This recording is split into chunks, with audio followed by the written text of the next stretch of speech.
So yeah, it's kind of cold. Well, some places are very warm.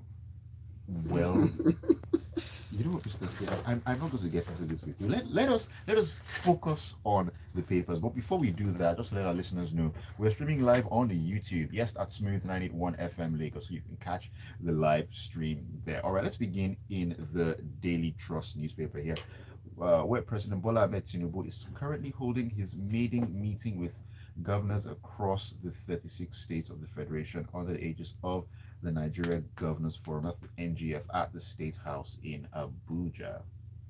Okay, thank you, Aya. So, yesterday, the president met with the governors, and this is the first of a series of meetings that will expectedly be held over the course of his administration's tenure. Now, we don't have details of what was exactly discussed at Mm, the meeting, but we can only imagine that he introduced his plans to them, and then he also expressed the need that they should work together because, believe it or not, the expectations of Nigerians are even higher now, given the collective disappointment that we all received over the past 8 years. So, expectations are quite high, mm, especially from his supporters, and it is imperative that if the nation is to move forward, we cannot afford to waste any more time or have any further delays towards the nation's growth. And I'm sure I want to believe he would also have, in a sense, read the Riot Act to the governors because development alone, growth alone, cannot come from the center. A substantial reason why Nigeria remains underdeveloped and we haven't made the right amount of progress we should have made has been the consistent and persistent failure of the subnational governments headed by the governors to put in their own shift mm, because the center only directs. The center is literally removed from the day to day existence of millions of Nigerians. But the subnational governments are closer to them and even closer are the local governments. So the state governors in the 2023 to 2027 set have to sit up, have to be on their toes, and have to hit the ground running. So we cannot continue to have repeated stories of we can't pay salaries, we're confused, or we don't know what to do, because that is what we heard from the last set. And they need to bring governance down to the common man, to the doorstep of each Nigerian man, woman, or child. And the policies set up or initiated or designed by the central government or the federal government can only take real effect if the subnational governments key into those policies and they do their bit. So we can no longer afford loafing around. We can no longer afford governors who visit the states they're supposed to be governing, who reside outside those states and only come in once a month to share the money and disappear again.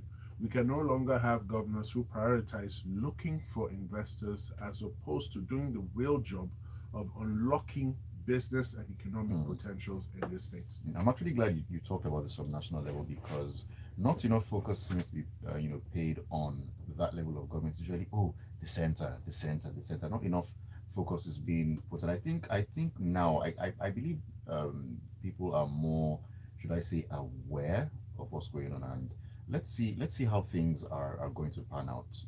Like you said, a lot of there's a lot riding on this new government now. So let's actually see how that is going to pan out. Now, let me come to you here with a story coming um, out of the Daily Post, and we're still talking about President Tinubu. He has directed the National Economic Council, led by Vice President Kashim Shettima, to begin the process of working on interventions to cushion the impact of fuel subsidy removal on Nigerians. Yes, that is still what is being talked about, the fuel subsidy removal and how it has hit Nigerians really hard, and a lot of talk about palliatives and measures to cushion the effects. What are your thoughts on what the president is doing according to this story?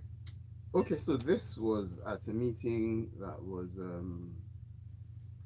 chairman or championed rather by Governor Dakwa of Ogun State, and together with some major oil marketers who at that meeting also promised to facilitate about 50 to 100 mass transit buses, although they didn't state how that would be deployed across the country. One notable thing that I did want to point out was a few weeks ago, while the old administration was in place, we found out that there had been a committee, that was set up since about June last year, I think, to come up with palliatives for subsidy removal, because as at that time it was clear, that the intention was to remove the subsidy. A few weeks ago, when we took that story, they had a meeting, and it was apparent that they hadn't reached any agreement after almost a year. And I was saying then at the time that it seemed like they would leave this to the new administration to do, which I hoped wasn't what was going to happen. Because obviously the new administration be saddled with a lot of things, and it would help if they had something to pass on. So clearly, this is what has happened. Nothing was designed from the last committee of the last administration, and which is why there are no clear plans across the country now. So,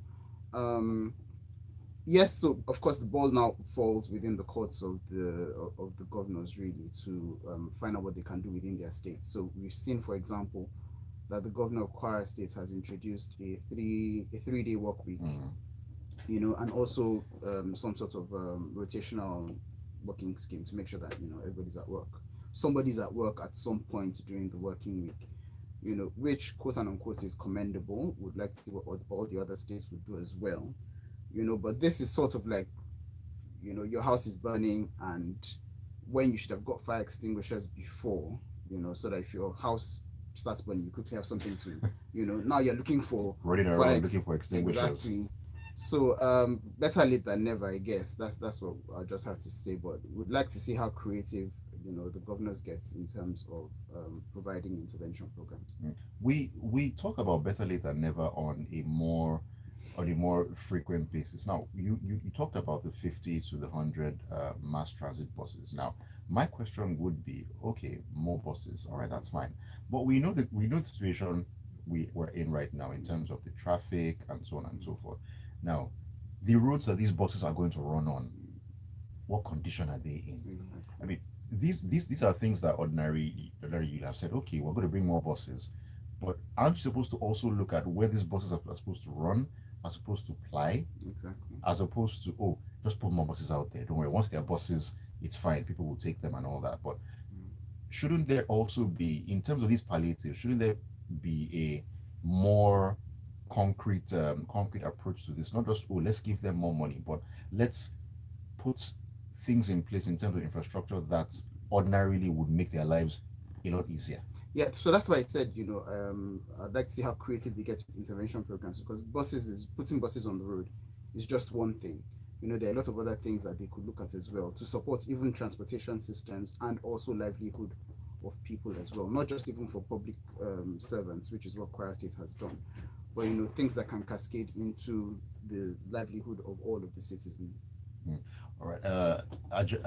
Ajay on WhatsApp is saying, "Good morning. Now that the effect of the fuel subsidy removal is staring everyone in the face, government must immediately come up with sound economic measures that will enhance the purchasing power of the people, and not palliatives that will become another source of corruption for greedy officials." And of course, whatever palliatives in terms of funding, I mean, looking at inflation and the economy, it's not going to last anybody that long at all. That much I can actually say.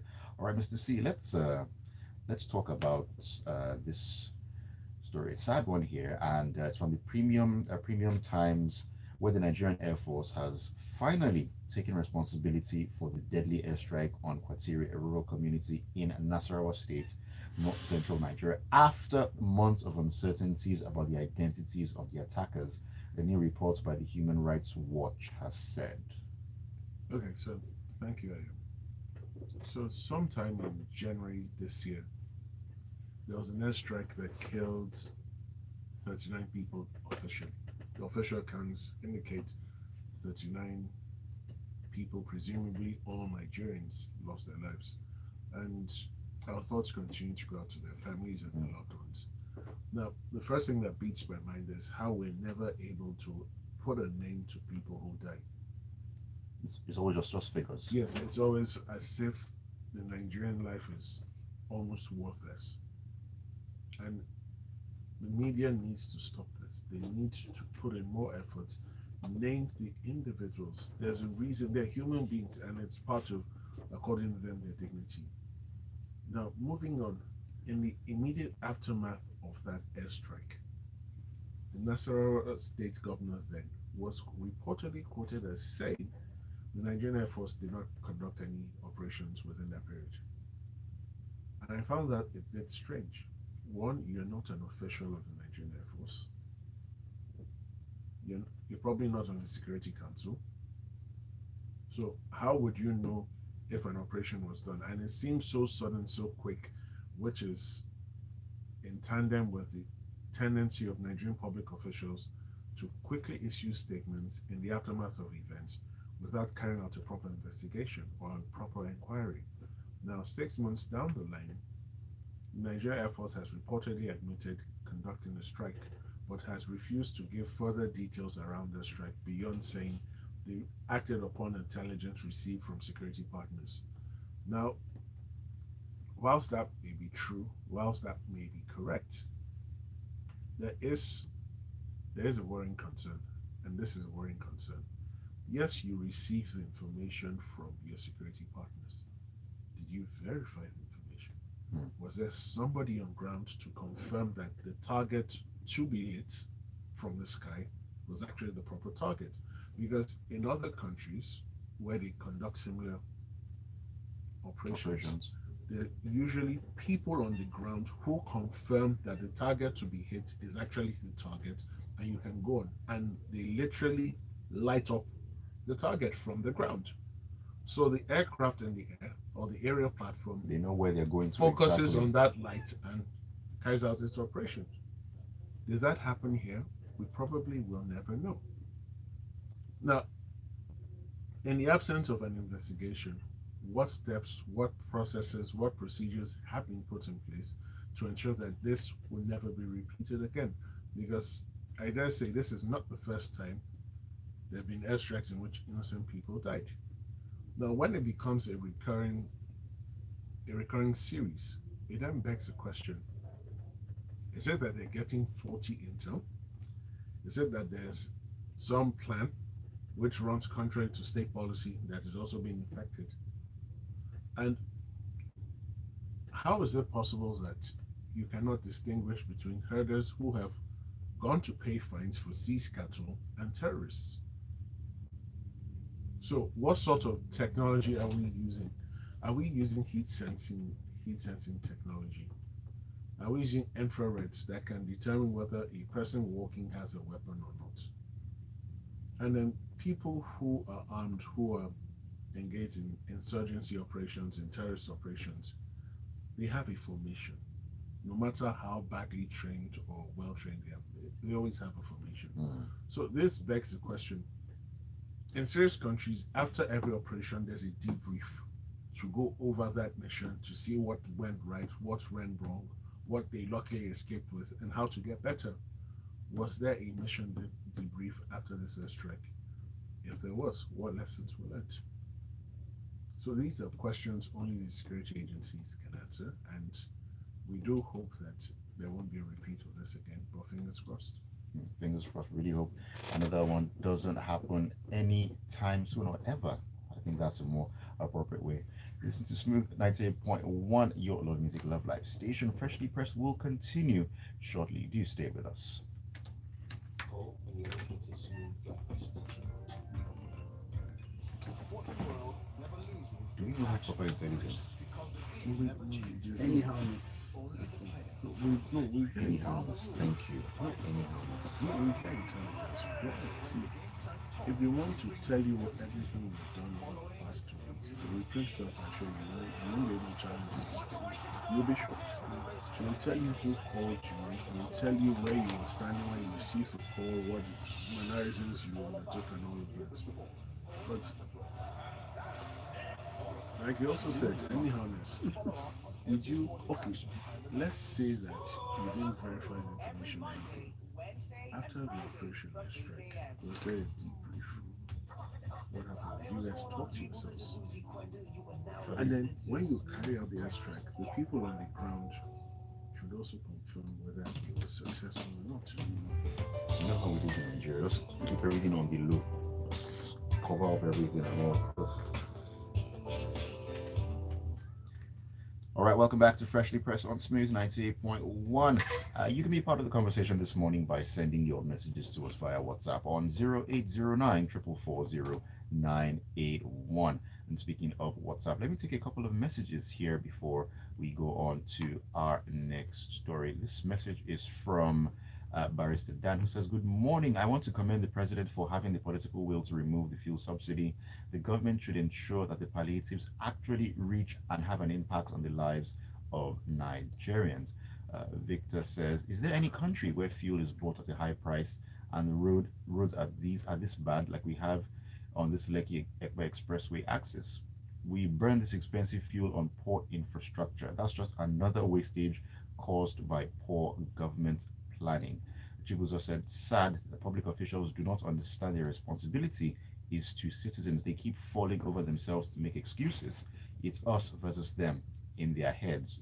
Us are only we are only useful during elections." All right, thanks for the message and keep them coming.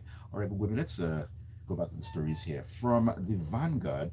The petroleum industry has been the mainstay of the nation's economy. We know that now.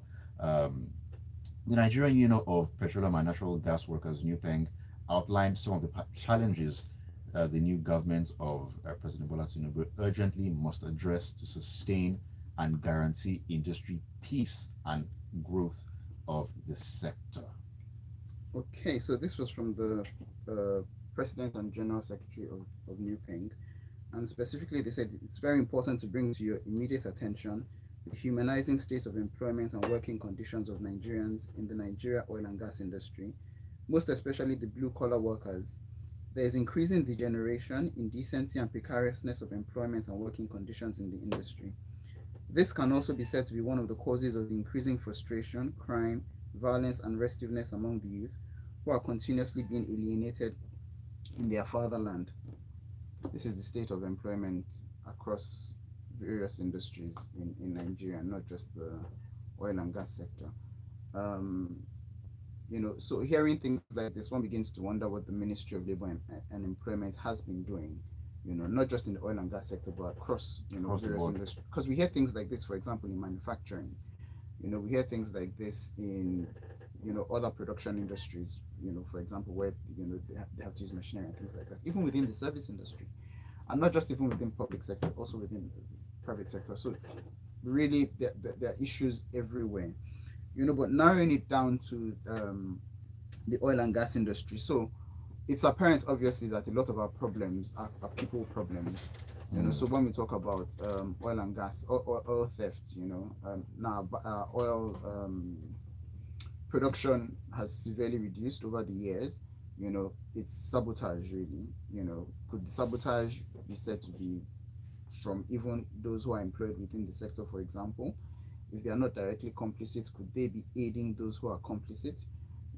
Because if he says, for example, that issues of restiveness, what's that other word that he used?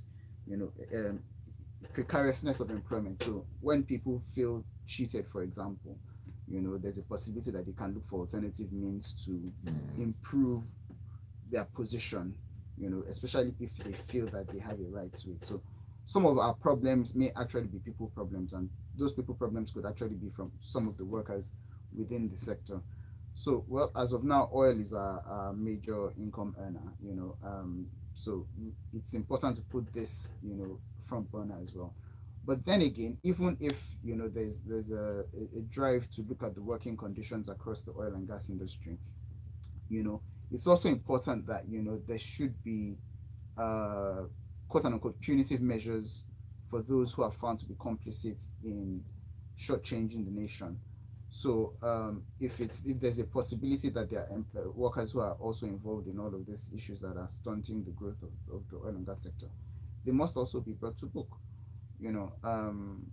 What I'd also want to say in line with this story is, let's not look at just the oil and gas industry. Let's look at all of the industries Has across. to be across board. Exactly, because there are issues.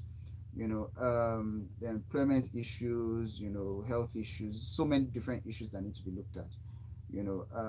One would expect that the Ministry of Labor and Employment, for example, there are regular checks that should be conducted on places like refineries, industries, production centers, for example, particularly like health and safety checks. Are those things being done? Are they also looking out for the working conditions of people there? Are they up to date with what's happening in each of all of these sectors? So those are the kind of things that would expect the Ministry of Labor and Employment, pending when we have a minister, to also address.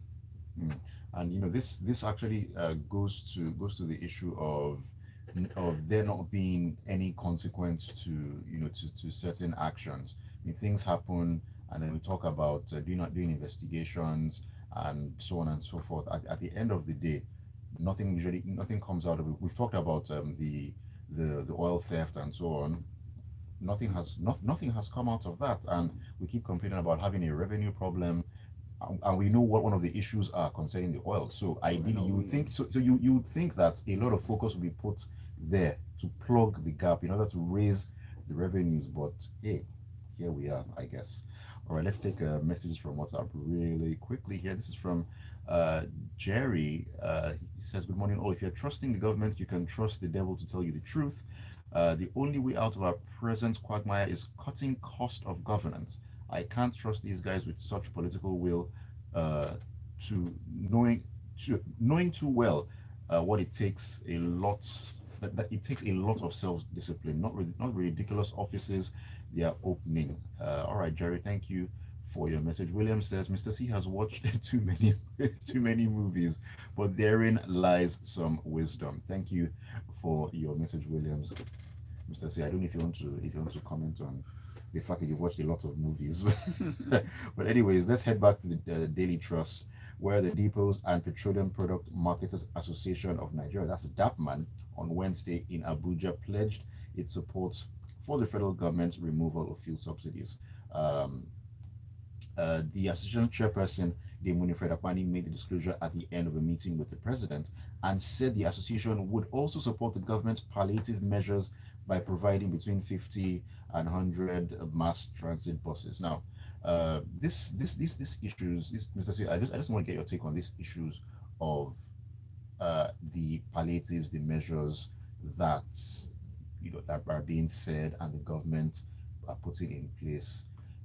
Is this a case of cart before horse, or should we just take it as well? Better late than never. Okay, thank you. It's actually putting the cart before the horse. Now, however, we must also be very careful about palliatives. Yes, we're all screaming and shouting that subsidy has to go.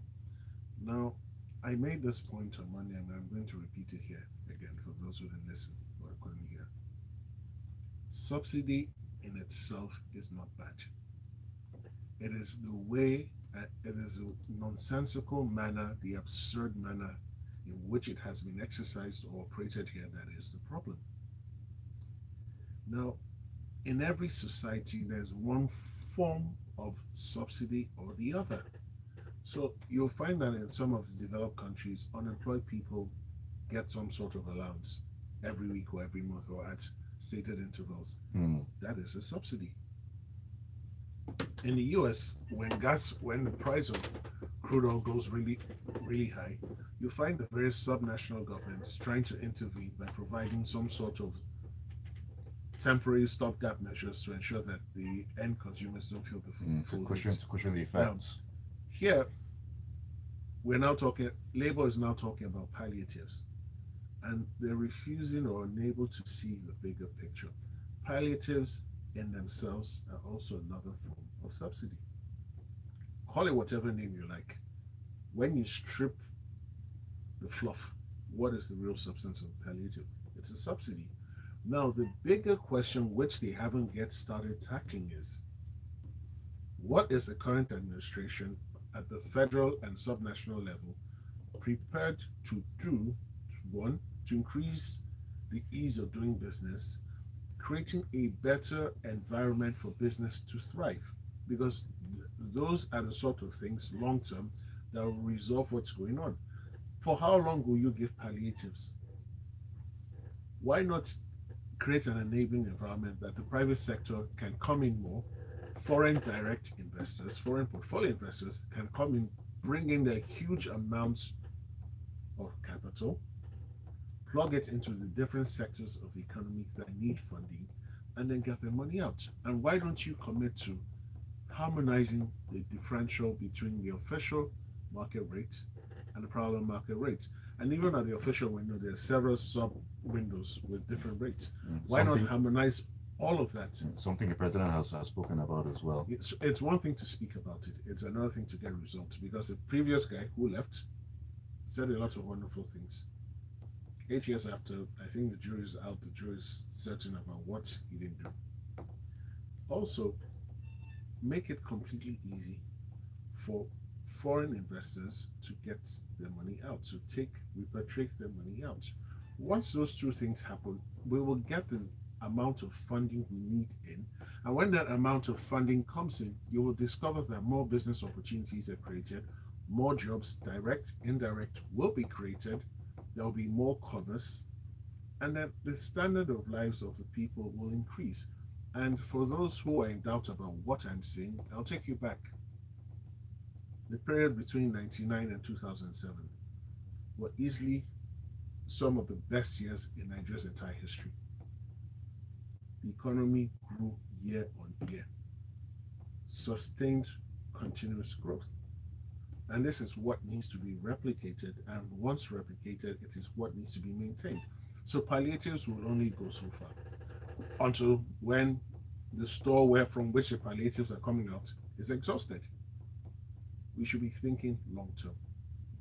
Now, we know that in the short term, some of these palliatives actually make a lot of sense. So my argument is palliatives long term make no sense. Near term, short term, fantastic. But mid term, start to phase them out. So we find that apart from Kwara State, we now have Oyo State. The Oyo State governor is looking at increasing the salaries of the civil servants, and is also subsidizing transportation costs with the state-owned transport service by 50%. In Edo State, they've announced an increase in salaries by, I think, 10,000 naira across board, and reduced the number of working days to 3 from 5. Now, these are all short-term measures. Long-term, what's the plan? There has to be a plan. From state to state. Now, each state differs. The peculiarities and circumstances of each state differ, but each state governor has to come up with a plan. This is not the time to be silent. This is not the time to disappear. This is not the time to be missing in action. There has to be a plan. So if the government at the center can come up with a central plan, then each state then adapts that plan to fit its particular circumstances, Nigeria should be out of the woods pretty soon. Hopefully Nigeria will get out of the woods pretty soon. Let me just take a few messages before we continue to call it a day on the program. Digi says, when will we start feeling the positive impact of the subsidy removal? How will I feel it? The roads are gradually melting away with the rains. More buses on the bad roads will not help. I also think traffic agencies need to be overhauled and retrained. It is all a cause and effect situation. Nana says, let the president declare state of emergency on the power sector and half of our problem is solved. We don't need the palliatives. Abbas said, is it not too early to start judging a government that is yet to even form a cabinet? We need to wait for what they will do. They have 4 years and the man has started well through his consultations and reach outs. Let me take one more. Olumide says, there are over 700 LGAs in Nigeria. What will 100 buses do? Even in one state, 100 buses is a joke. Rather than waste money spending millions on largely ineffective palliatives, a more effective option I would suggest is to target those funds as a hybrid subsidy system. All right, thank you all for your messages this morning on Freshly Pressed. Thank you so much, Mr. C and Gbubemi, for joining me to analyze the stories this morning. It's been a pleasure having you. Thank you. Thank you. All right, and we've come to the end of Freshly Pressed. A lot more to come, a lot more to look forward to on the Smooth Breakfast at 8:15. We'll head right into the grapevine for all the entertainment news that you need to know about. Stay with us and keep listening to Smooth 98.1. Are you still recording?